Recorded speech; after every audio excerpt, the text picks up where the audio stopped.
Graça e paz, meus irmãos, tudo bem com vocês? Nós estamos aqui firmes e fortes, graças ao nosso bom Deus, o nosso bom Jesus, que nos libertou, que nos salvou. Você, nosso convidado especial que está aqui hoje, sua presença alegra muito o coração de Deus e eu queria começar louvando, enquanto vocês vão entrando. Eu queria começar louvando. Que esse louvor seja uma dedicação de tudo que nós temos ao Senhor. A tua palavra escondi, guardada no meu coração, pra eu não pecar contra ti, Senhor. A tua palavra escondi, as vestes do sangue lavei, e das tuas águas bebi, pra ser uma oferta agradável a ti, minha vida a ti consagrei.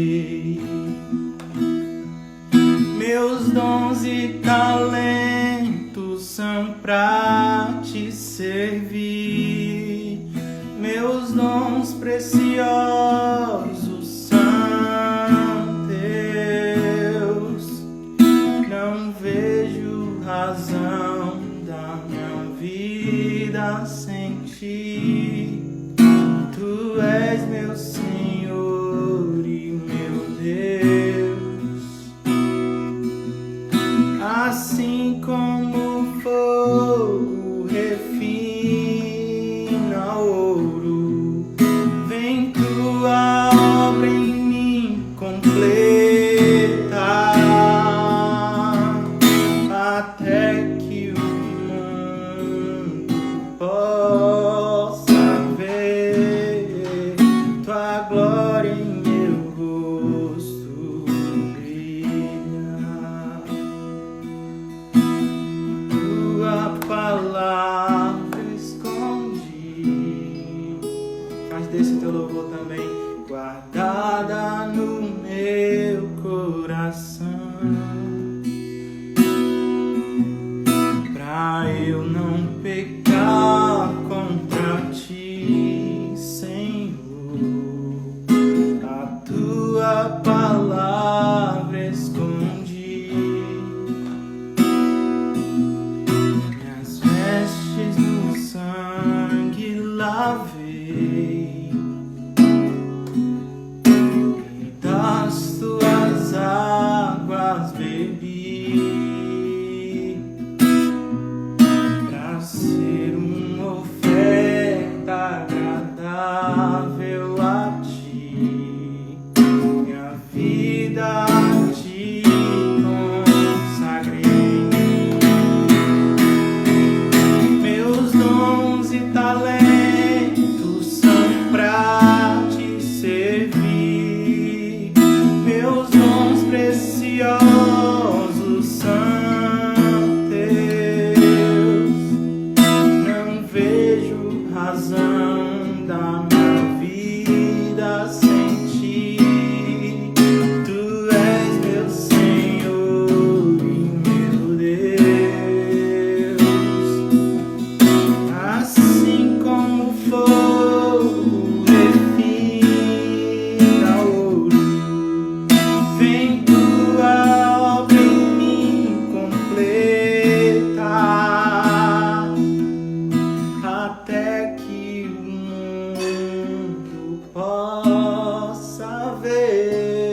Socorre, Jesus, socorre. De paz ele encheu meu coração. Quando o Senhor Jesus me tocou, livrou-me da escuridão. Livrou-me da escuridão.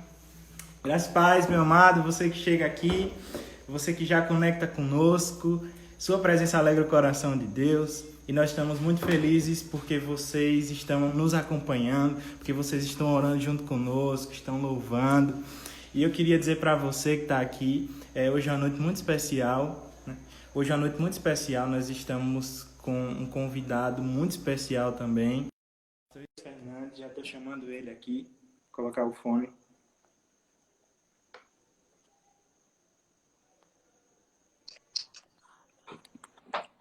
Estou enrolado com o fone aqui, pastor, ainda. Ah, esse Graça e danado paz, do meu fone. irmão.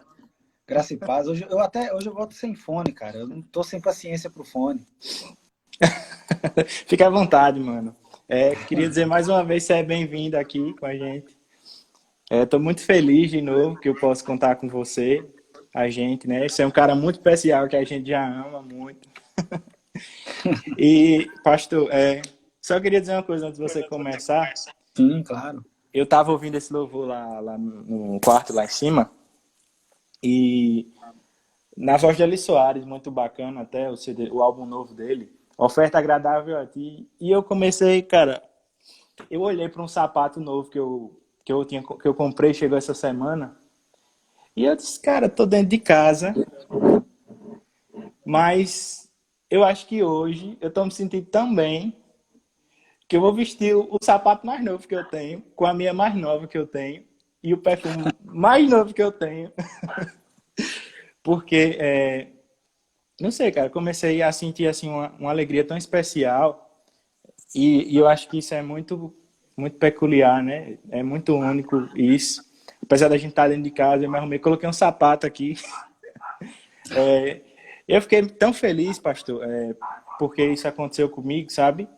É uma coisa tão simples que eu acho que toca na gente, é muito profundo, né, isso. E eu queria dar mais uma vez a você, né, o nosso muito bem-vindo, seja bem-vindo, fique à vontade e a palavra está contigo, meu irmão. Amém. Tamo junto, cara. Tô muito feliz também de participar com os meus irmãos aí do Nordeste, Canindé. Um beijão pro Canindé, gente. Amo vocês demais, vocês são bênção demais na vida. Abraço aqui pro André, o Diego Neves, que entrou aqui, meu amigo. Você me conheceu, Diego Neves me conheceu na minha adolescência, cara, quando eu estudava no ensino médio. Aí depois que ele ficou sabendo que eu era pastor, ele nem acreditou. Ele falou, cara, você virou pastor? Eu falei, cara, eu virei pastor. Deus faz uns milagres loucos aí na vida da gente, né? Mas enfim, gente, eu não tô aqui para falar de mim. Se tem uma coisa que eu amo fazer, que eu gosto de fazer, é compartilhar a palavra de Deus e vamos embora. Vamos falar da Bíblia, né? Acho que Amém. Ela é mais importante do que o convidado, é mais importante do que qualquer pastor, né? A palavra de Deus tem que ocupar o centro aí pra gente. Então, já vou pedir para vocês abrirem a Bíblia aí, quem tiver smartphone, quem não tiver, quem estiver ligado como é que fala, na live, não sai do Instagram para poder ler a Bíblia, que eu vou ler, tá? Pode ficar tranquilo. Eu tô imerso, já tem, cara, eu acho que uns 3 meses, eu tô imerso em Gálatas. Eu não saio de Gálatas, cara. O Espírito Santo não tem deixado eu sair de Gálatas, então eu tô imerso com força aqui nesse livro. E, cara, Deus tem falado demais no meu coração. A gente tem um programa ali do Legacy Logos, e aí lá a gente estamos expondo, né, a carta aos Gálatas e tal. E aí agora, cara, a gente está caminhando para o final lá. E cada vez que eu vou lendo alguma coisa assim, o Espírito Santo tem falado muito ao meu coração, sabe? E aí foi na última vez que a gente conversou, na semana retrasada, na verdade? Foi na semana... Não, foi na semana passada. Na semana passada, mano. Foi semana passada. Semana passada, quarta-feira. sobre Gálatas 5, e aí hoje, como eu estudei, eu vou falar sobre Gálatas 6. Aí, logicamente, numa live, não dá pra gente fazer uma pregação expositiva, a gente vem versículo por versículo, né? Porque a gente tem um ambiente bem mais dinâmico aqui. Mas eu queria compartilhar com vocês algo que Deus tem falado muito no meu coração. E que tem um sentido que a gente tem perdido, assim, como igreja, no geral, como corpo de Cristo. E eu não falo nem a instituição.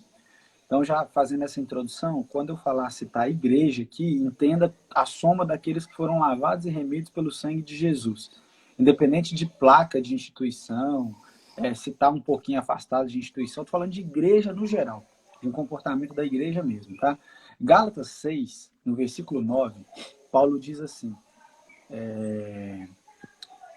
e não nos cansemos de fazer o bem, porque a seu tempo ceifaremos, se não houvermos desfalecido. Tá me ouvindo direitinho aí, Marcos? Tá perfeito, então, tá bom. Tá. Então, beleza. Porque a irmã falou que tá falhando, a irmã, então acho que é aí que tá falhando, hein? É porque Tá chegando direitinho. aqui onde eu moro não é Belo Horizonte, não, cara. É uma cidade do lado de BH, é Santa Luzia. E a internet costuma ser bem ruim aqui. Graças a Deus, nas lives tem dado para passar. Mas Paulo tá dizendo aqui, voltando no assunto, ele tá falando assim, olha, não nos cansemos de fazer o bem, porque a seu tempo ceifaremos, se não houvermos desfalecido. Qual o contexto que ele diz isso aqui? Ele está dizendo isso aqui logo depois dele ter falado do fruto do Espírito. E aí ele classifica quais são os frutos do Espírito, né? No capítulo 5. E aí aqui no capítulo 6, ele faz uma introdução de como nós devemos corrigir um irmão que erra. Na igreja de vocês tem muito cristão que erra aí, Omar? Tem. Não tem?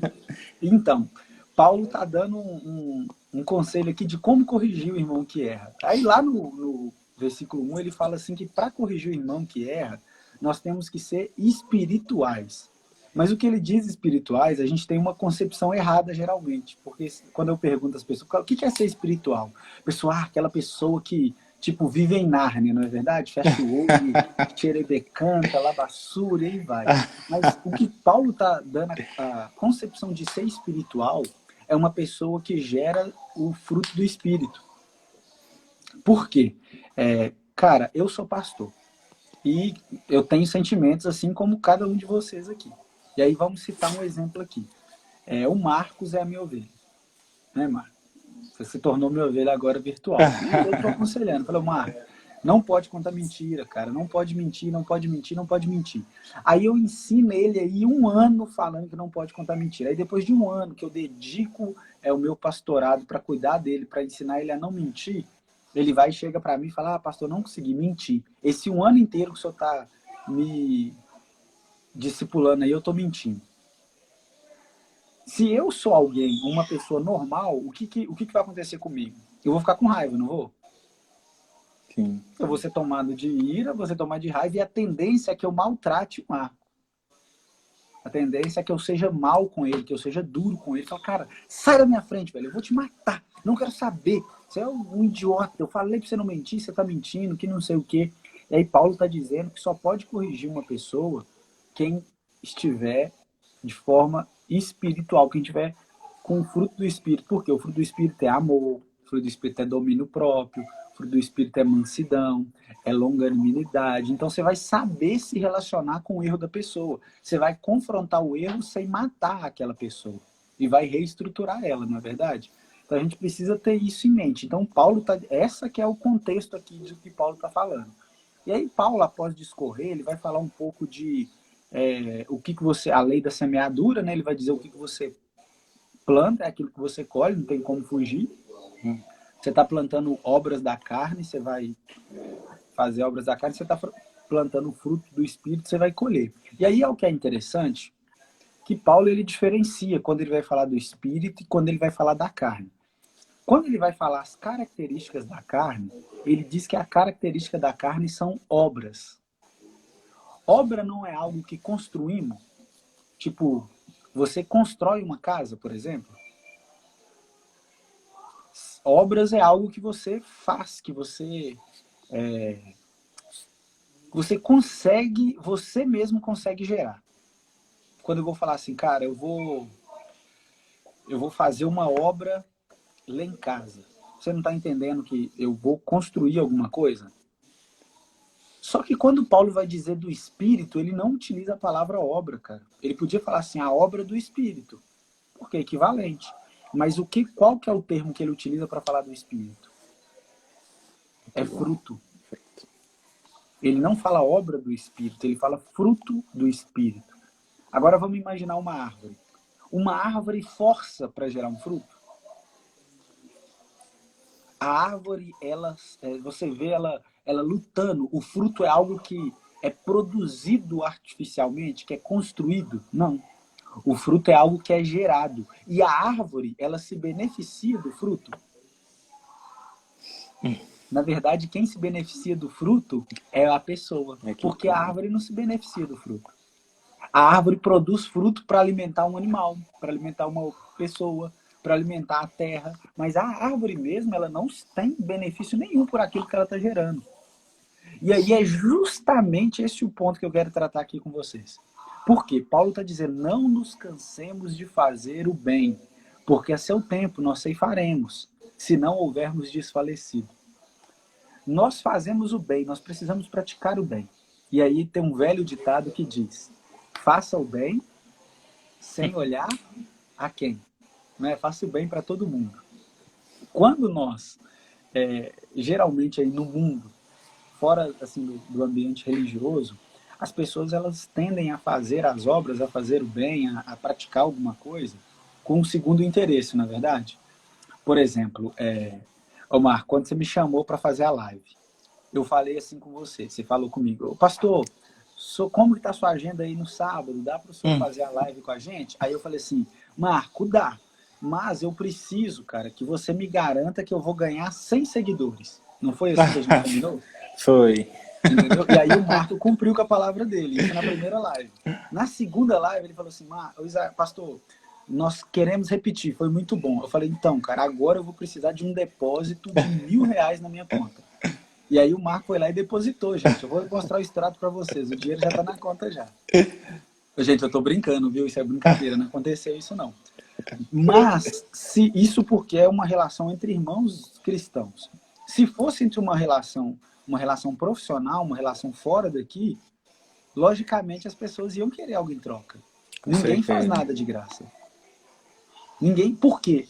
O bem não gera retorno, gente. O bem não gera algo agradável pra gente, não. O que gera retorno é venda de produto e às vezes até mesmo a obra da carne. Quando você, por exemplo, a obra da carne é prazerosa. Todo mundo aqui que já pecou sabe, pecar traz prazer demais. A pessoa gosta de pecar, só que qual que é o problema? Quando você peca, você recebe o prazer naquele momento. Depois daquilo, você vive um momento o quê? De tristeza, de culpa.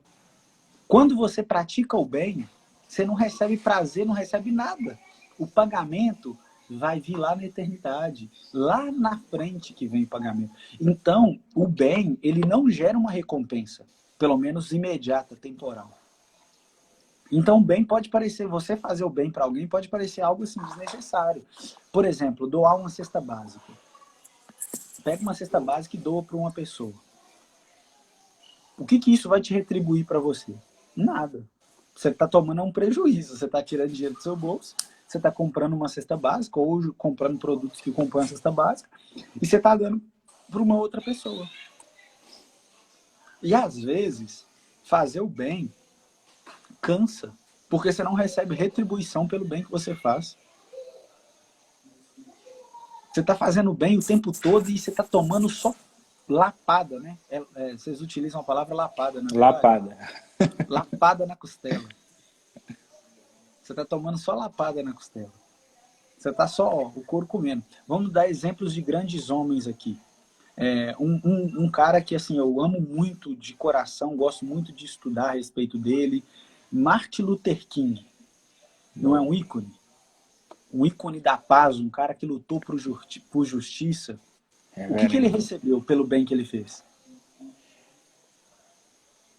Um tiro na cabeça, né? ele não teve recompensa. Ele não teve recompensa pelo bem que ele fez. E, se, por exemplo, tem um filme muito conhecido que chama Selma, Uma Luta pela Igualdade. Depois vocês pesquisam aí para dar uma assistida, é muito bom. Conta um pouco dessa história de Martin Luther King. E aí, para quem não sabe, o nome Martin Luther é uma variação norte-americana de Martinho Lutero, tá? É uma homenagem aí ao reformador alemão. Então, cara, Lutero não teve recompensa nenhuma para fazer o bem. O bem, aparentemente, ele não gera recompensa. E ele cansa, é cansativo. É cansativo você ser bom, cara. O mundo tá cheio de maldade de você ser bonzinho. O pessoal pisa em você, te humilha. E aí, o que Paulo vem fazer? Ele diz, não nos cansemos de fazer o bem. Nós não podemos nos cansar de fazer o bem. Falou, porque no tempo certo, se a gente não desfalecer, a colheita, os benefícios do bem praticado, eles só vêm para quem não desfalece, para quem não desanima, para quem permanece focado na prática do bem, para quem continua praticando o bem. E por que eu separei esse tema para a gente discutir hoje? Eu separei por conta de um motivo, que essa semana me preocupou muito e assim, que tem me incomodado muito, tem gerado muito assim, frustração em meu coração como ser humano, sabe? Essa semana, a gente teve um caso nos Estados Unidos que circulou muito nas redes sociais, de uma foto aí, a respeito de alguns policiais americanos abordando um homem negro, né? Abordando um homem negro e com o joelho no pescoço dele. E esse homem veio a falecer. Foi uma forma bem truculenta, assim, de tratativa. E isso mostrou um problema que a gente tem na sociedade que até hoje a gente não conseguiu tratar, que é o problema do racismo, não é verdade? Esse é um problema muito sério e esse é um problema que a gente não consegue tratar. E o que me deixa assim um pouco bem chateado com isso é porque a gente não vê esse tipo de tema sendo discutido nos altares das igrejas, sabe? Eu, por exemplo, desde que eu sou cristão aqui, desde que eu nasci eu sou cristão, eu nunca ouvi falar sobre racismo na igreja. De alguém chegar no altar e falar sobre racismo. E isso é um sintoma claro de que a nossa sociedade ela está adoecida, ela está doente, e de que nós não estamos preocupados em fazer o bem para as pessoas.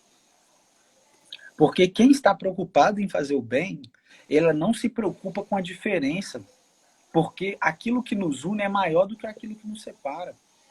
Quando você está se preocupando em fazer o bem para alguém, a cor da pele não pode te separar da pessoa, porque o que te une a ela é a imagem e semelhança do Criador. O que te une ao próximo não é a região do país, entendeu? Assim como existe o preconceito com o negro, no Brasil, principalmente, existe o preconceito, vamos dar um exemplo aqui, com o nordestino. Não é verdade? O irmão sabe, o irmão aí é do Nordeste, sabe do preconceito que tem com o nordestino, mas quando nós entendemos a realidade do Evangelho, não existe diferença, não existe classe social, não existe cor da pele, não existe região, se alguém é pobre, se alguém é rico. O Evangelho nos une. O nosso problema é que nós estamos deixando o Evangelho de lado. E o Evangelho não é uma teologia psicológica que fica apenas no campo das ideias, não. O Evangelho, ele muda quem nós somos por dentro, e por meio do que nós fomos mudados por dentro, nós praticamos o bem por fora. Então, o sintoma, se as pessoas ainda, por exemplo, se dizem evangélicas, mas são preconceituosas, são racistas, é sinal de que o evangelho não alcançou as pessoas. Porque não tem como você ser uma coisa por fora, sendo que o seu interior não foi mudado. Então, significa que provavelmente por dentro nós não fomos mudados. E aí as nossas obras continuam sendo as mesmas. A gente continua tendo preconceito, a gente continua pegando o pecado e fazendo o pecado definir a identidade das pessoas. Isso está errado. O Marcos, por exemplo, eu dei um exemplo aqui, Deus livre e guarde do Marcos, mas eu dei um exemplo que o Marcos ele mente.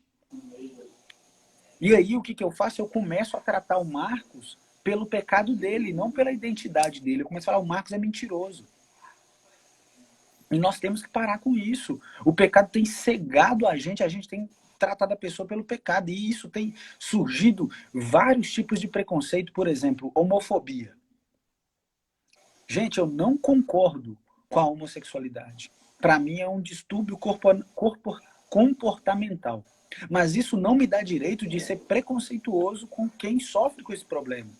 Porque é um pecado? É um pecado. Mas existe uma pessoa atrás desse pecado. E o pecado tem tentado destruir a humanidade dessa pessoa. E o que eu tenho que fazer como cristão, meu posicionamento, não é me juntar ao pecado para destruir a pessoa, não. Eu tenho que trazer a cura. Eu tenho que desassociar o pecado dessa pessoa e restaurar ela. Perfeito. E o que nós estamos fazendo como igreja é totalmente diferente.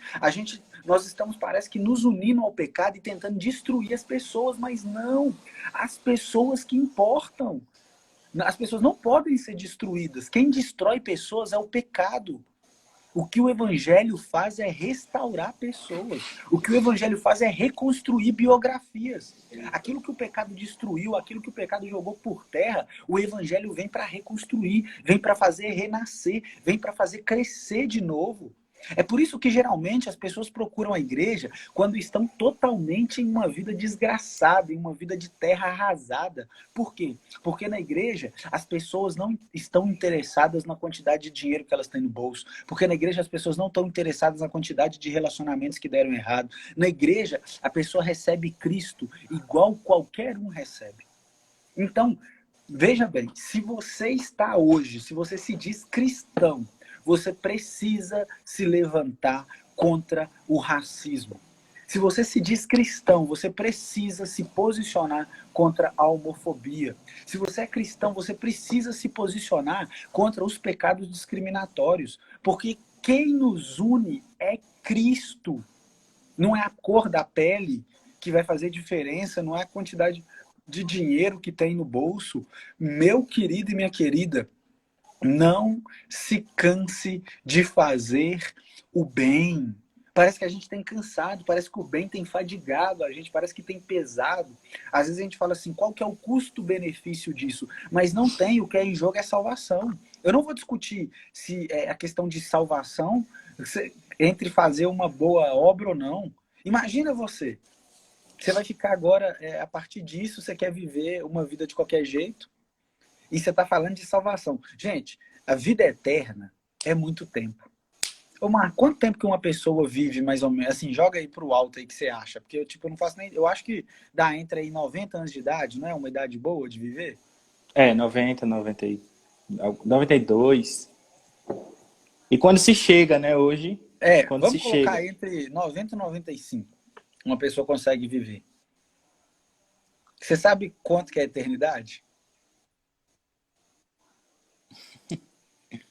É muito tempo, cara. A gente está falando de eternidade. Eternidade é muito tempo. O que você prefere? Você prefere, a escolha é sua. Você prefere viver uma vida de 92 anos, com todos os tipos de prazer que você puder ter aqui hoje, e depois disso você vive o resto da sua vida avacalhado? Ou você prefere ter 92 anos, talvez não colhendo o resultado que você espera, talvez não colhendo a aceitação que você espera, talvez não colhendo a felicidade que você espera, mas ter a vida eterna para você? A escolha é sua. Eu prefiro que enquanto eu vivo aqui, o meu homem exterior, a minha carne, ela entra em decomposição. Enquanto Paulo vai dizer, em 2 Coríntios 4, que o nosso leve e momentâneo sofrimento está produzindo para nós um peso de glória eterna. Quer dizer que o sofrimento de agora, essa dor que nós passamos hoje, esse bem que não é reconhecido por homens, esse bem que às vezes as pessoas desprezam, isso produz para nós um peso de glória eterno. Isso talvez não tenha validade aqui, mas na eternidade isso está ecoando. Eu não sei quantos aqui já viram o filme Gladiador, e lá tem uma frase que eu acho sensacional nesse filme Gladiador. Ele diz assim, enquanto ele está conversando, tendo um diálogo, ele fala que o que nós fazemos aqui ecoa na eternidade. E isso é uma frase muito real. O que nós fazemos aqui hoje vai ecoar na eternidade. E, meu querido, quando nós falamos de Espírito Santo, quando nós falamos de fé cristã, tem 2 termos técnicos na teologia. O primeiro é a doutrina correta, que é a ortodoxia. É quando você tem a doutrina correta, quando você tem a fé correta, que a salvação ela é somente pela graça, por meio da fé em Cristo. Isso é uma ortodoxia. Nós somos uma igreja ortodoxa, com ensino correto. Só que a ortodoxia, ela não pode andar desalinhada com a ortopraxia, que é a prática da doutrina correta. Toda fé, todo conhecimento correto, ele gera uma prática correta. Nós temos ortodoxia e ortopraxia. Quando uma pessoa ela só tem um conhecimento e esse conhecimento não gera uma experiência prática, quer dizer que o conhecimento dela não está gerando vida. Então não é uma ortodoxia correta. O evangelho é a doutrina correta que muda a forma como pensamos e muda a forma como praticamos. Ele muda a nossa ortodoxia e muda a nossa ortopraxia. O evangelho ele vem mudar de dentro para fora. Não é uma mudança de fora para dentro. Por quê? As irmãs, por exemplo, que usam maquiagem. A minha esposa usa muito maquiagem. A minha esposa passa eu não sei o nome técnico aí, gente. Como é que quando você passa assim no rosto para depois passar as outras coisas? Não sei, pó. É o pó, não. É base. Minha esposa vai lá, lava o rosto e ela passa a base. Que o querido irmão Marco aqui chamou de pó. Ó, que misericórdia, que blasfêmia contra as irmãs que passam maquiagem, né? Tá vendo? Ô, Marco, você namora, Marco? Namoro. Pelo amor de Deus, Marco, não dá um vacilo desse, não. Sua namorada fala, meu Deus, meu namorado não sabe o que é base. Misericórdia. Mas então, é a base. A minha esposa, eu acho ela maravilhosa, gatíssima, Núbia Marielle. Ela é sensacional, a mulher mais linda do mundo. E aí ela passa a base. Ela passa a base, depois ela passa o blush, o irmão mandou um blush ali. Depois ela passa um rímel nos olhos, um batom. E muda até quem ela é, gente. Fica parecendo até outra mulher.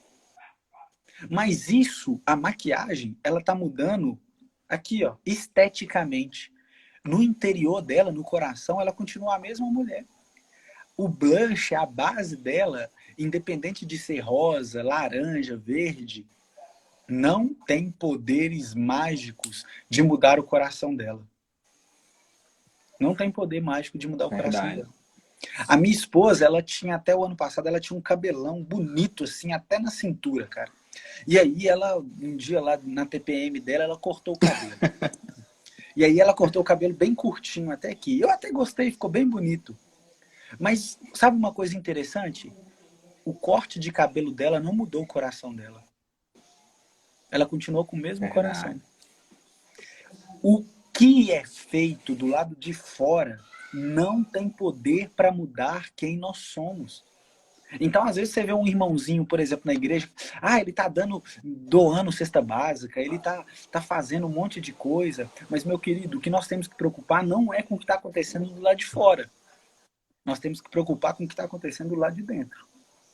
Porque o do lado de fora não tem poder para mudar do lado de dentro. O lado de dentro, sim, tem poder para mudar do lado de fora. Por exemplo, o querido irmão Marcos, bem no comecinho, ele disse que hoje ele está se sentindo muito bem.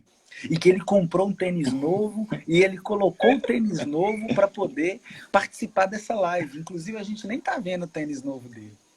Né? Mostra na live pra gente aí um pouquinho, cara. Deixa eu ver seu tênis novo. Pode mostrar? Tênis novo.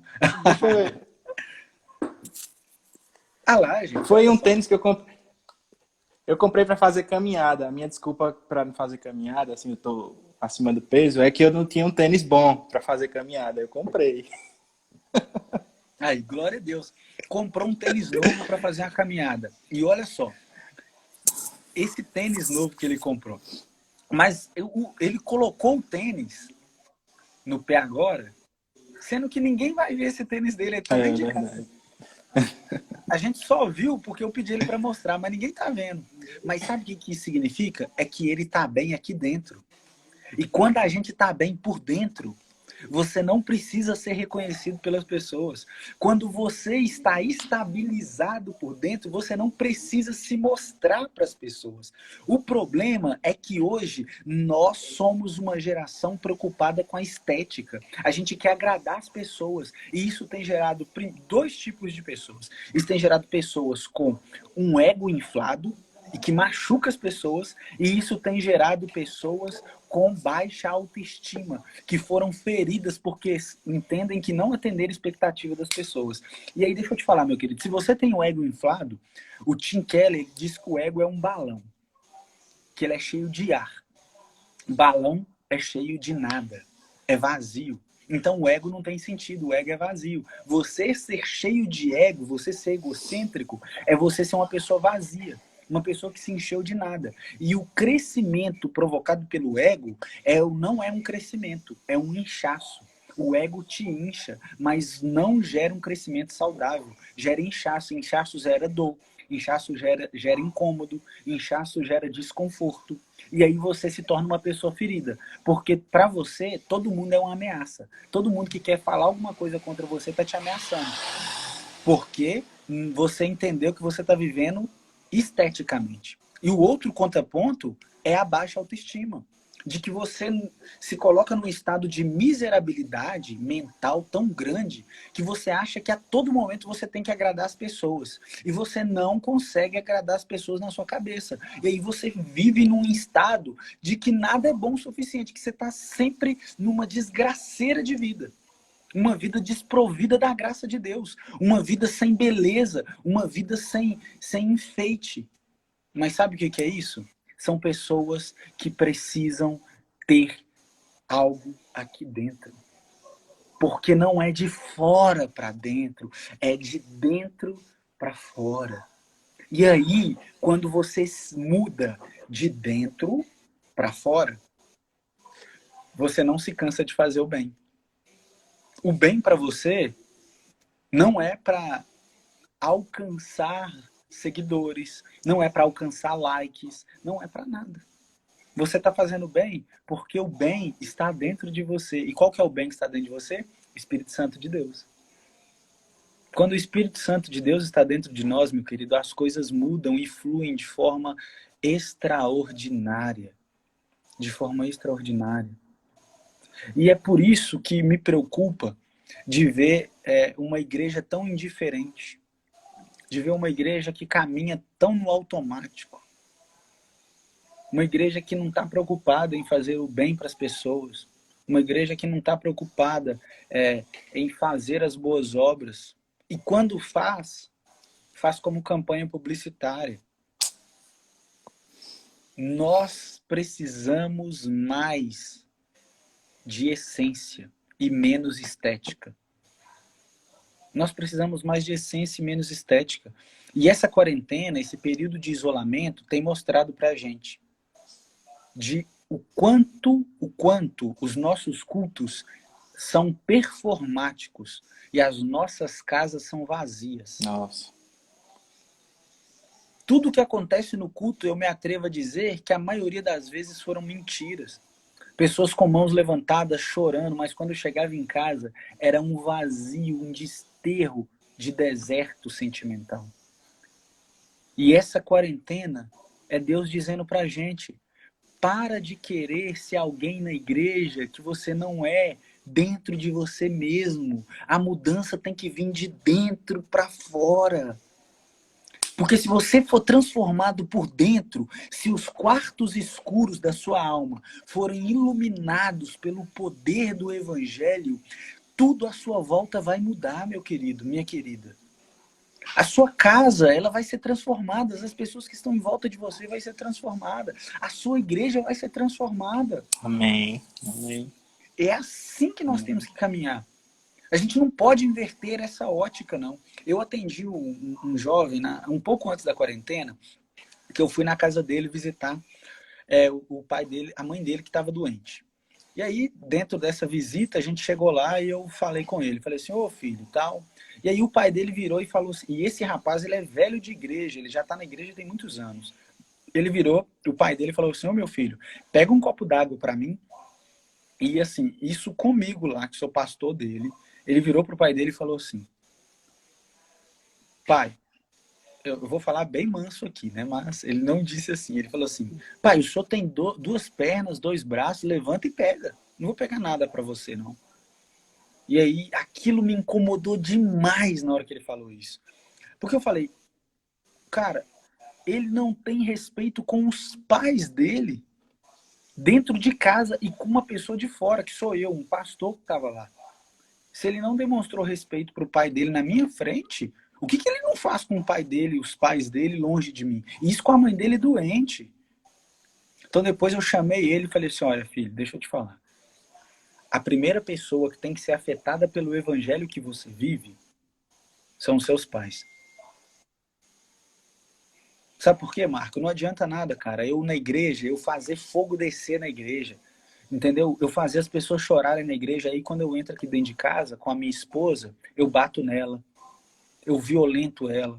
Eu xingo ela, eu humilho ela. Não adianta, cara. Que evangelho que é esse? A primeira pessoa que tem que colher o fruto do Espírito que eu está dentro de mim é a minha esposa, é quem está do lado. Então, se você é filho, se você mora dentro de casa, mude a sua postura com os seus pais. Porque as primeiras pessoas que têm que colher o fruto do Espírito é quem está dentro de casa com você. É quem está ao seu redor. Não adianta nada você ir para a igreja, e lá na igreja você pular, rodar, falar xerebecanta, labasterianda, e aí chega dentro de casa, agride o seu vizinho, xinga o seu vizinho, rouba das pessoas, maltrata as pessoas. Não. O evangelho muda quem nós somos por dentro, e isso faz com que nós pratiquemos boas obras. O problema que tem aí é que são pessoas que querem praticar boas obras para alcançar a salvação. E nós precisamos inverter essa lógica. As pessoas precisam praticar boas obras porque já alcançaram a salvação. Você precisa inverter esse fator. Porque se a gente pratica boas obras para alcançar a salvação, a gente vê que não está alcançando, a gente para. E aí você não aguenta 1 ano, 2 anos, 3 anos desse jeito. Mas quando você entende a glória que é ser salvo, o tamanho do favor imerecido que você recebeu, nenhuma boa obra do mundo é suficiente para parar essa alegria que você tem. É por isso que o Marcos, ele coloca o melhor tênis dele, ele passa o perfume importado, o Chuanchu que ele tem aí dentro de casa, que eu sei, e fica cheiroso para participar de uma live onde ninguém vai sentir o cheiro dele. Sabe por quê? Porque ele entendeu o que é o evangelho, que é uma mudança de dentro para fora, e que ele não está preocupado em agradar homens, em ficar bonito para homens. Ele quer se portar de maneira digna com a salvação que ele recebeu. Ele quer se portar de maneira adequada, de maneira proporcional ao tamanho da graça de Deus na vida dele. É por isso que quando você vai para a igreja, tira esse papinho de baixa autoestima, pega a sua melhor roupa, pega o seu melhor perfume. Você não está indo lá, não é por conta de homem não, meu querido. Você não está indo lá, não é para me agradar, não é para agradar o Marcos. Você está indo lá para Deus. Então coloca a sua melhor roupa, seu melhor perfume. Fica 2 horas debaixo do chuveiro tomando banho, se lava todo, fica cheiroso, a pele lustrada. Passa aquele... aqui tem um perfume que é muito barato, que eu gosto muito dele, que o pessoal me zoa muito, sabe? Como diz a minha esposa, fala que é espírito de pobre. Mas é porque ele é R$10. É um perfume da Avon. Ele chama Musk. Não sei se você já ouviu falar dele. Não. O Musk é azul. Gente, esse perfume Musk azul é maravilhoso. Eu amo esse perfume. Aí ela me deu um perfume um pouco mais caro, assim, né? E aí falou comigo, amor, vamos pra igreja e tal. Aí, isso antes da quarentena, eu fui, tomei banho, aí eu peguei o Musk pra passar. Ela falou assim, não, você vai passar um perfume de R$10 pra ir na igreja? Tenha misericórdia, Deus não merece sentir esse cheiro seu, não. E aí eu fui, falei, então tá bom, vou pegar o mais caro aqui e vou usar ele. Mas, meu querido, é isso. Não preocupe em ficar agradando as pessoas do lado de fora, não. Não preocupe. Primeiro, não se ache melhor do que ninguém, porque nós estamos equiparados. Tá? Somos todos iguais. Todo mundo aqui é igual. Segundo ponto, não se ache inferior a ninguém. Para com esse papo de querer agradar as pessoas, de que ninguém se importa com você. Jesus morreu por você. Isso não é suficiente, não. O Filho de Deus, aquele... Tem uma parábola. Parábola não, né? Tem uma passagem da Bíblia que a gente chama assim, jovem rico. Passagem do jovem rico. Quem já ouviu essa passagem? Não é? E aí fala que existe um jovem que tinha muito dinheiro e ele chegou para Jesus e falou assim, Jesus, o que eu preciso fazer para te seguir? Jesus falou, vende tudo que você tem, dá aos pobres e me segue. E aí a gente tende a achar que nessa parábola o jovem rico é o jovem que tinha dinheiro. Mas não, gente. O jovem rico na passagem é Jesus. Porque quem é que tem toda a glória? Quem é que tem todo o poder? Quem é que tem toda a majestade? E ele se esvaziou disso tudo. Sabe por que ele se esvaziou disso tudo? Sabe por que esse jovem rico se despiu da sua majestade? Paulo diz isso lá em Colossenses. Ele despiu dessa majestade por mim e por você.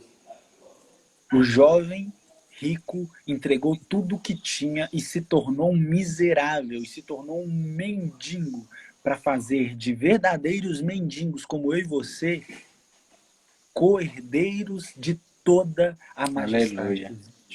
Ele se despiu da sua glória para nos tornar filhos de Deus. C.S. Lewis vai dizer que o Filho de Deus veio à Terra para fazer com que os filhos dos homens se tornassem filhos de Deus. Glória a Deus. É uma honra maravilhosa isso. E nós precisamos ter isso em mente. E é por isso que quando a gente fala de praticar o bem, é por isso que quando a gente fala de fazer bondade, às vezes fica muito... Ah, pastor, mas é uma frase legal fazer o bem, não é? Faça o bem sem olhar a quem. É uma frase de para-choque de caminhão, é uma frase de colocar na janela, uma frase de proteção de tela, mas não, meu filho. Fazer o bem significa mostrar que o bem está dentro de você. Fazer o bem significa que você faz o bem, não para agradar as pessoas. Você faz o bem porque você foi transformado pelo maior bem que existe, Jesus Cristo. É que você faz atos de bondade porque a bondade mora dentro de você. Você pratica coisas boas porque coisas boas moram dentro de você. As boas obras não são para tentar comprovar para alguém que você está tentando conquistar alguém, não. As boas obras é porque elas são o que você é. Você é uma coisa boa. Porque você não é, inclusive, mais quem você é. Você morreu para você. Agora você é Cristo. Você é um pequeno Cristo, uma imagem e semelhança de Cristo. Cristo, Paulo vai dizer assim, ó, aqueles que com Cristo foram crucificados, se revestiram de Cristo, com Cristo serão ressuscitados. Cristo é como se fosse a nossa roupa, a nossa vestimenta. Você tem que vestir Cristo, colocar a roupa de Cristo e andar aí. Amém. Eu tenho um pastor, ele me acompanhou muitos anos, ele chama Pastor Hudson. E hoje ele está pastoreando a Lagoinha Osasco, lá em São Paulo.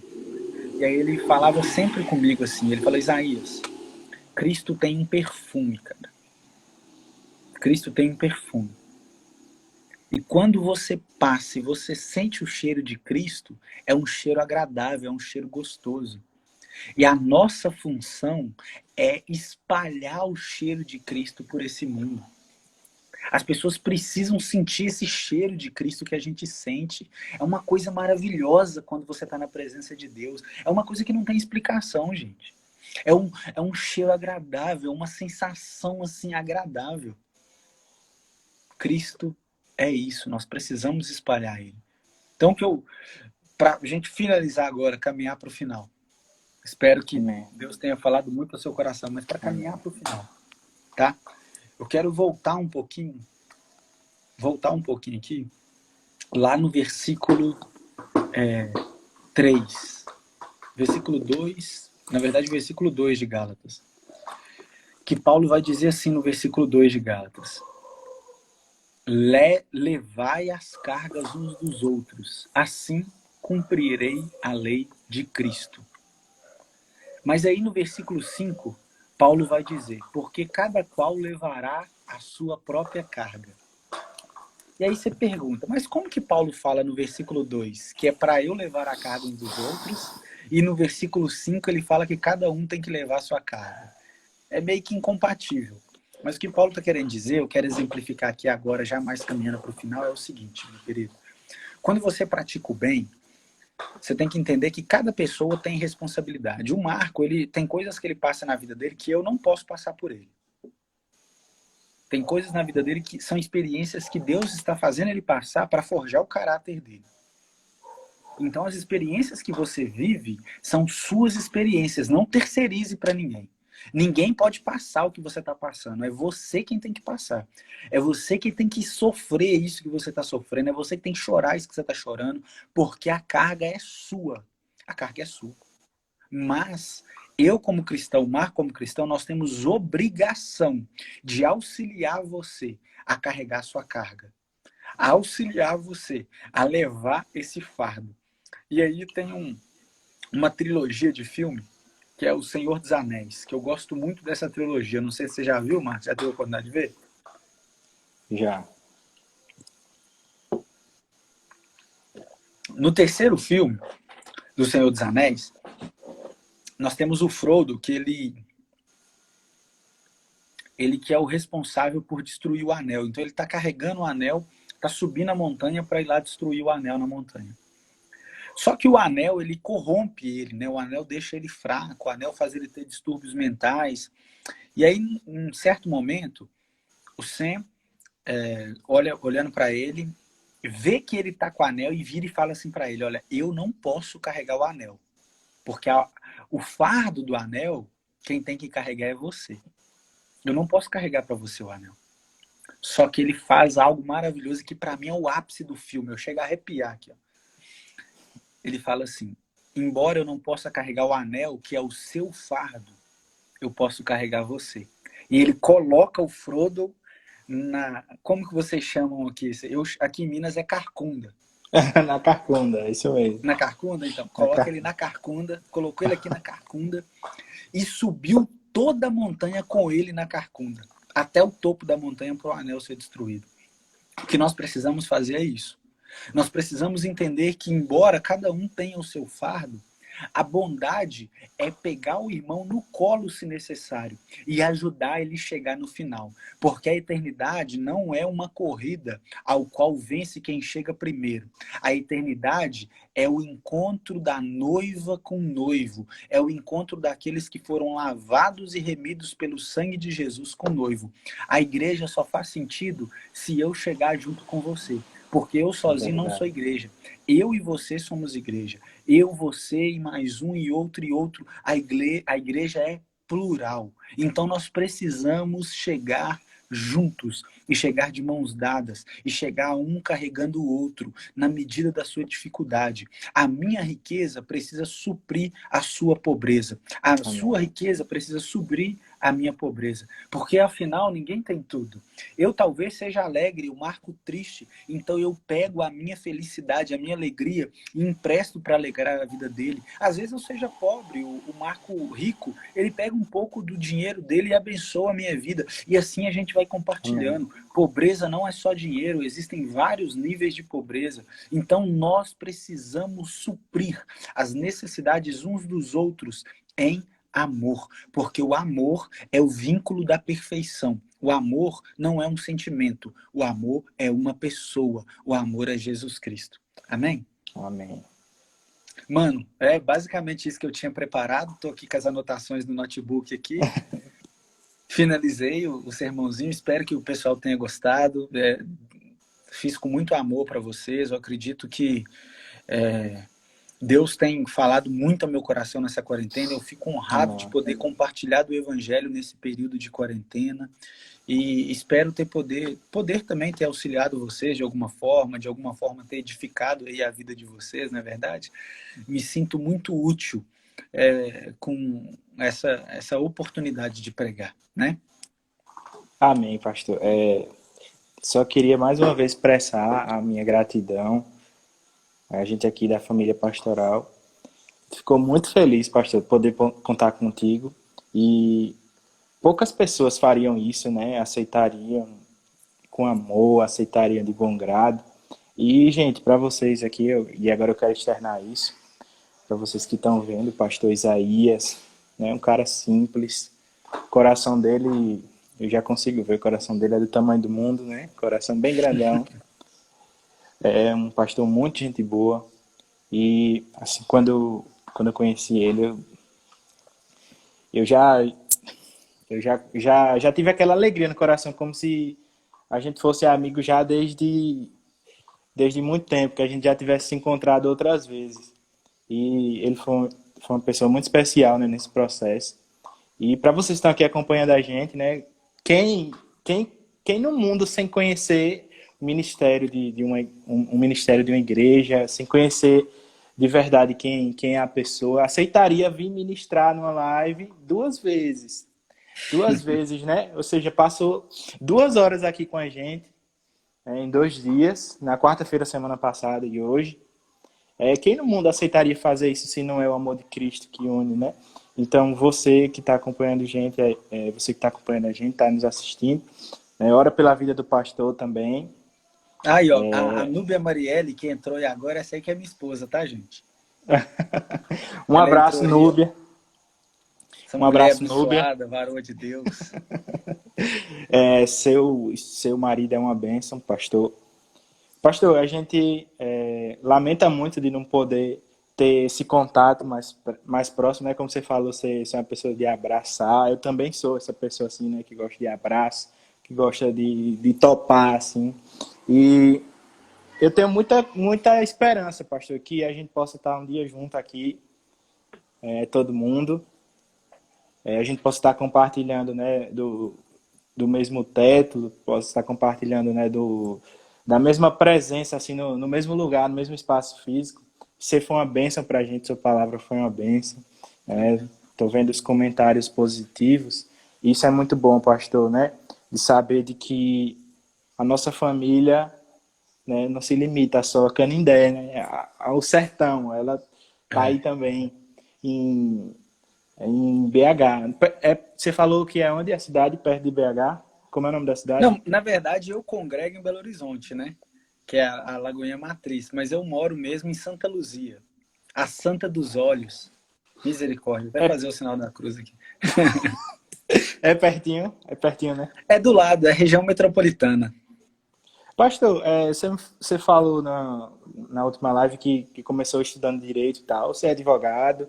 Sim, sim, sou Chegou a terminar? advogado. Você é advogado?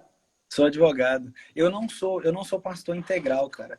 Eu fiz direito e aí me transformei em advogado e eu já sempre tive esse chamado pastoral, né?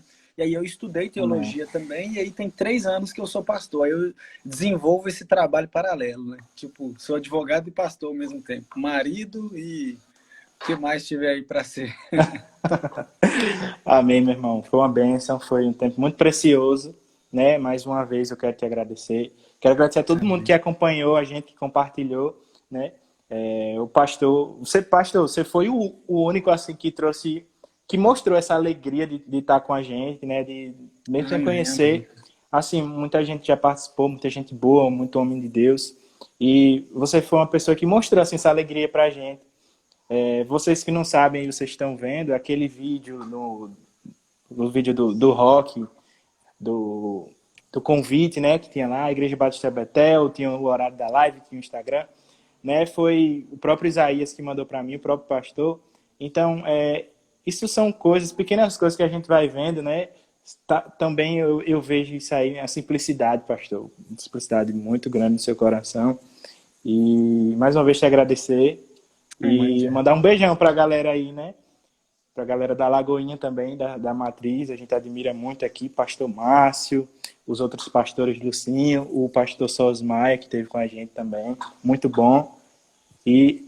Pastor, a gente vai derrubar aqui a live, mas eu queria que você Deu uma orasse. hora já. Eu oro sim. Vai acabar com 1 minuto, né? Deixa eu orar rapidinho. Pera, já acabou aqui. Tem 15 segundos. Vamos Aí, reconectar aqui rapidão? vamos, aí eu oro. A gente vai reconectar aqui para o pastorar. Aí essa aí você salva lá, hein, para o pessoal ver. Eu vou salvar, vou ficar no Show GTV. de